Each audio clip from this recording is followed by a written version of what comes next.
Welcome back to another exciting chess game. This one was played in 1983 at Keres Memorial Tournament in Tallinn, and it was played between chess legend Mikhail Tal, who was playing as white, and his opponent, Hungarian Grandmaster Peter Szekely. Another exciting attacking game is on our hands, so I will not bother you too much. You will enjoy it.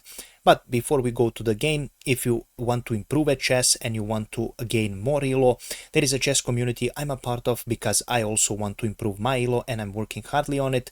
So I would definitely advise you to check the link in the description below. You will not regret it. And with that being said, we will continue straight into the game. White opened with e4. We have c5, Sicilian defense, knight to f3, d6 for black. We have d4, the usual, c takes on d4, knight takes d4, and knight f6 played for black. White continues with knight to c3, and after a6 we are in neither of variation. Tal continues with bishop to g5, black continues with e6, and Tal immediately strikes with f4. He wants to create an attack. Now black continues with the usual move that is played in this opening variation, queen to b6, pressuring this knight and also pressuring this pawn. Tal doesn't care about this knight and he continues with queen to d2. After that black takes this pawn, and after rook to b1, black queen goes on a3. Tal continues with bishop to e2, getting ready for castle, and black goes knight b to d7 to defend this knight. Tal castles, and after bishop to e7, black is almost ready to castle, but if only his opponent wasn't Mikhail Tal, who doesn't allow that, and he immediately pressures and sacrifices another pawn with e5 move. Black sees that this is a free pawn, and after d takes on e5, f takes on e5, he decided to take this pawn. How bad can it be? Game continued with bishop takes on f6, and right now g takes on f6 was played for black. It's worth mentioning that after bishop takes on f6, bishop takes on f6 is possible, but this leads to complications after g takes on f6, and here white has knight to e4, which Tal wanted to get in that, but black of course knows these lines and he realized that it would be too complicated playing against world chess champion and one of the greatest of all times, Mikhail Tal. So after bishop f6 he went g takes on f6. Now this sacrifice doesn't work. Tal continues with knight to e4, immediately pressuring this pawn here, and right now black has options. He decided to play the best move to protect this pawn by playing f5, and right now Tal doesn't care about this knight. It's Mikhail Tal. Rook to b3, attacking this queen. Queen retreats to a4, and Tal continues his attack with queen to c3. Now this is a tricky move. It looks like this knight can be taken for free, but actually it cannot. I will show you in the game. Bishop d7 was played with the idea to bring this rook to c8, but after queen to c3, if f takes on e4 is played, then white has knight goes on b5 with a double attack, and also attacking this knight here. If a takes on b5 is played, bishop takes on b5 is a possibility, but black is actually by computer evaluation not gaining from that. If bishop takes on b5, obviously queen will have to sacrifice, but material balance, according at least to the computer, says that black is almost 2 points, 1.5 advantage for black. So white has to be careful here. The material is equal, but black has almost 2 pawns advantage. So after a takes on b5, bishop takes on b5 is not the right move, but queen takes on e5, and after queen a7, king h1, rook to g8, white is slightly better here.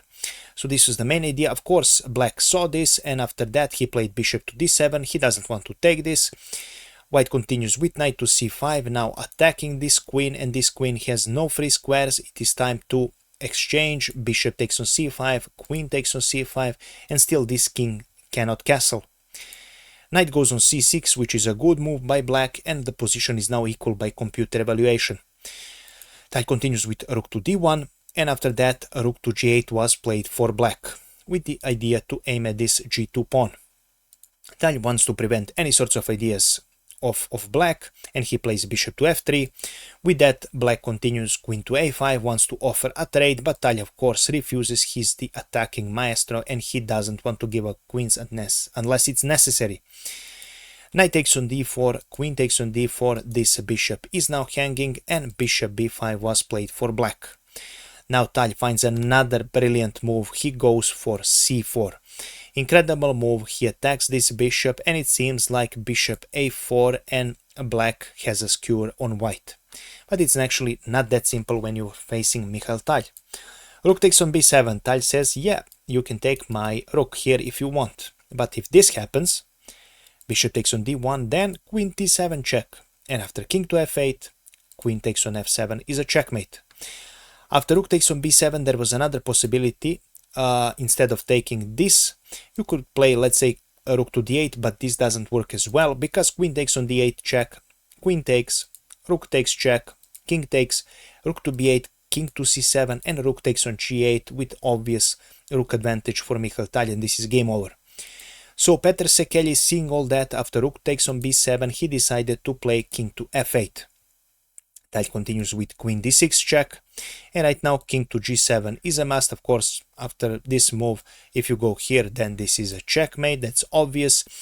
You have to go king g7, and after that Tal continues with queen picking up on e6 since this pawn is pinned, again leaving this rook free for taking. Of course, if you decide again to take this, the same goes here, because right now after queen takes on f7, whenever you go h6 or h8, the game is done. Let's say h6, the checkmate is queen h5 here. So the game is pretty much lost. After queen takes on e6, you have to find another way. You cannot pick up this rook here. Black finds rook g2 f8 to protect this pawn, but Tal continues with bishop to d5. Right now, again, this rook is free for taking, but as you all know, Tal is not the one. This is not played in the game. I will just show you again. If bishop takes on d1 happens, it looks like Tal will not have enough to checkmate the black king. Let's see if that's true.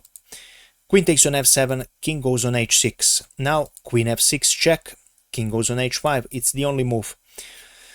Queen takes on f5. Of course, if you continue with h4, g3 is a checkmate, but you can go back. Again, Tal would continue with queen to f6 check, and now after king h5, the bishop f7 check, king g4, h3 check, and after king g3, the only move, queen f2, is a checkmate. So yes, Tal has enough to checkmate black king. So after bishop to d5, that is the reason why this rook again wasn't taken, and after that, queen to c3 was played for black.